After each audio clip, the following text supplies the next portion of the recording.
নমস্কার, কেমন আছো সবাই? আমি নিজেকে ভালোবাসি কুকিং ব্লগে সকলকে স্বাগত জানাই। তো আজ নিয়ে এসেছি একটা নতুন রেসিপি। তো রেসিপিটি হলো সিমলা লঙ্কার চপ বানাবো। তো তোমাদেরকে এটা একদম আমি নতুন দেখাচ্ছি, আমি কিন্তু এর আগে কখনোই ট্রাই করিনি।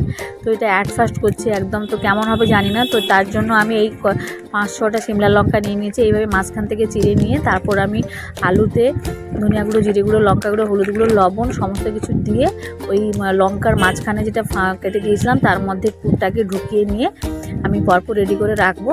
তারপর আমি কড়াতে তেল গরম করে বেসনে ডুবিয়ে ওটাকে ভাজবো। তো এটা কিন্তু মুড়ির সাথে খালি মুখে খেতে সত্যি যা অসাধারণ লাগবে। দেখো এবার আমি বেসনে ডুবিয়ে নিয়েছি।